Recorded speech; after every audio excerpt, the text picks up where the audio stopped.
Grandstand.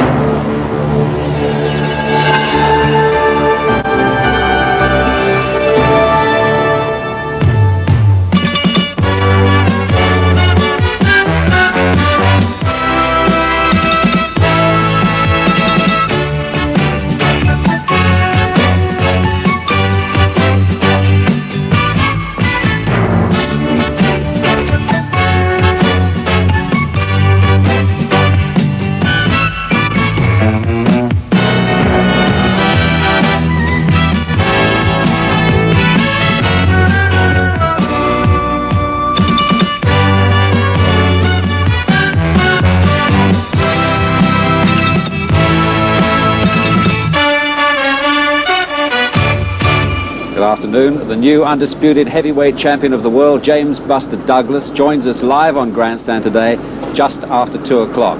Yes, in sport it's been a week when the unbeatable got beat. Mike Tyson flattened. Here at Twickenham, England are hot favourites to beat Wales. There surely won't be an upset here.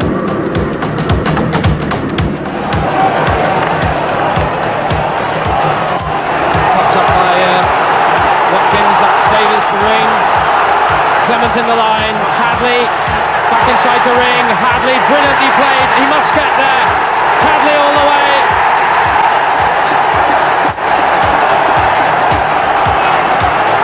Ring cutting back inside, creating havoc in the England defence, still loose, Norster, Hadley, Gleddenbow in first, Hadley now, the tackle by Portsmouth is missed and it's Hadley's second score. Scotland play France at Murrayfield. Scotland always beat them there, don't they?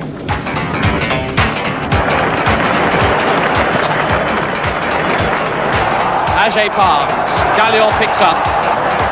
That's too long as Hegarty is over his own line, but he's lost it and Gallion is through for the try. What a tragic error. Bastiat, Gallion, good service to Viviès. Over the head of the Scottish three-quarters, Hay rushes in. Is held by Viviès, Vigo goes down, picked up by Belascar, Squaler now, Amerous tackled by Cranston, supported by Ajay, a metre or so out, Ajay is over. Scotland against France, England v Wales, both kick off at 2:30, and following your live match you'll see highlights of the other game. Well, it's FA Cup Day, 5th round, and these are the teams who aren't expected to win. Rochdale, 1,000-to-1 outsiders away to Crystal Palace. Blackpool from Division 3 and home to QPR tomorrow.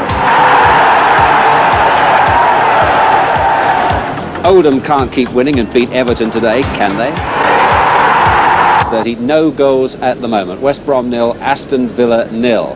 Now, over the last couple of rounds, we've been featuring Rochdale, the 4th Division club, who've now got into this 5th round of the FA Cup for the very first time in their history. It's a remarkable feat, but they're 1,000-to-1 outsiders for the Cup, and they got problems today. Well, I suppose rather like Buster Douglas was supposedly to have had problems last week, because they're away to 1st Division Crystal Palace.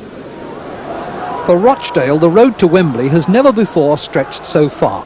From the moment the Northampton wall was pierced by Steve O'Shaughnessy's free kick 3 weeks ago, Rochdale were heading for round 5 for the first time in their history.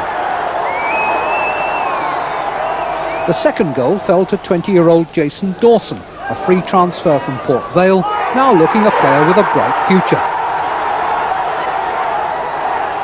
By the time Wayne Goodison made it 3-0 from the penalty spot, Rochdale were already wondering about the 5th round draw. Liverpool or Manchester United at home, perhaps. What they got was Crystal Palace away. Palace are currently striving to outdo a glorious past that's not so distant. And used by Wembley finalists and once owned by the family of the Queen Mother. Why did you miss it? Well, the important thing was that we prepared in the best possible way, and a place like this has given us just what we wanted. And having had 3 or 4 weeks of wind and rain recently, to come down to weather like this is ideal. So Rochdale doing it in style, a stately setting behind them, and Crystal Palace ahead of them this afternoon. It's lovely that when a small club at Rochdale, you know, can get a little touch of the big time. It's nice, that, isn't it? Oh yeah, and come down to Selsdon Park. Yeah. I mean, we stayed there many years ago, Liverpool, for games at Crystal Palace. Yeah, great. It doesn't look that old, Selsdon Park. Well, let's have a look at the fixtures in the cup, and any upsets there, James? Yeah, I think Palace will beat Rochdale, actually. That'll be an upset, won't it? Difficult to say, really. I mean, Owen Oyston's confident about Blackpool. I don't know. Do you fancy? I think Newcastle, Manchester United tomorrow, everybody will be looking at, because everybody thinks Newcastle could win it, and yet United could go all the way as well, couldn't you? There's that one, and there's the Oldham tie.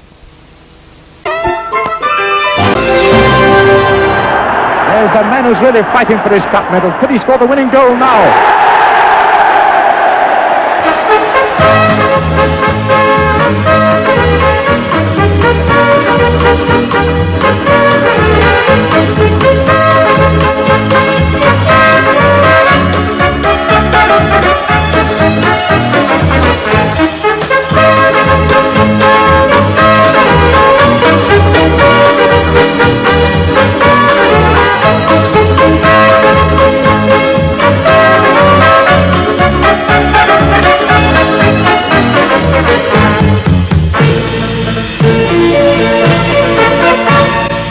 Good evening. We had quality sport on this channel this afternoon with the Five Nations Rugby Union Championship. In 75 minutes' time, I think you'll agree the standard will not have dropped. Quality football on the road to Wembley.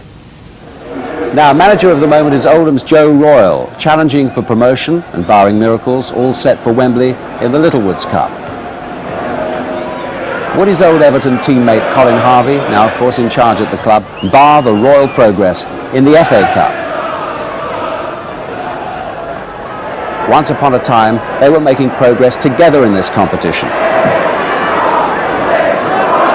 Royal. Fram to Carrillo. Oh, he's talked himself into trouble. It's Royal. It's 3. Royal to Harvey. To Husband. Is this going to be 4? Yes! Southampton's Jimmy Case has been around a while, now 35, but he's never played better. Could this be Case's year to return to Wembley, where he scored in the final 13 years ago in his Liverpool days? For Liverpool.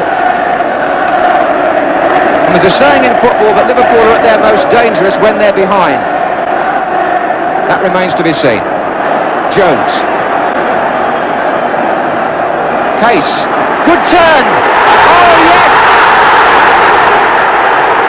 Tough task for Case and Southampton today, though, at Anfield, where 2 of the game's outstanding wingers were on show.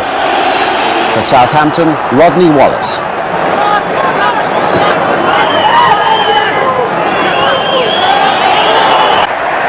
And for Liverpool, John Barnes. Our third match features the flying skills of another top winger, Aston Villa's Tony Daly, already on target in the FA Cup this season. Cowans, that's not a bad ball, Daly, and Daly's through for Villa, and he's gone wide and scored. Oh, another admirable goal in its own way. Villa were away to West Bromwich Albion. We'll join Rochdale on their away day trip to the Palace. And we'll also hear from the man who shocked the sporting world this week, the new world heavyweight champion, James Buster Douglas. Well, Oldham Football Club have been making their own headlines this season. Today they faced last year's Cup finalists Everton at Boundary Park, where their unbeaten record had lasted 13 months. Would it survive this day? Tony Gubber, commentator. Not even an invitation to talk to Manchester City about their vacant First Division manager's job could tempt Joe Royal from enjoying the fruits of his 7-year labours at Oldham and how richly he's been rewarded. Trick pace, getting the far side, opening up defences. He'll be close to it. Well, 2 other 5th round ties were played today, and what a day it was for Rochdale from Division 4, playing in this round for the first time in their history. Jerry Sinstadt reporting. The bargain basement team that laughed off the Mickey Mouse jokes this week moved up market. En route for the Palace, Rochdale had 2 days of luxury at a southern hotel, much favoured by Cup finalists. Expensive ideas above their station? Not a bit. far as I'm concerned, we're not in it to make money out of it. We must have spent it all down here anyway. Well, we've had a good couple of days and we've been looked after very well. But as I say, we want to get through as far as we can. Yeah, they've got a couple of useful strikers. Hopefully we can cut them out. They play the long ball, and hopefully we, our defence will get up and get the ball away. If they get through, then see what I can do. Jerry Dolan had assembled his team for a mere £25,000. 10 free transfers plus Andy Milner from Manchester City reserves. Palace had paid £1 million just for their goalkeeper Nigel Martin. But it was Rochdale's keeper Keith Welsh who looked worth a mint. In only the second minute, he had to be alert to keep out Mark Bright's lob.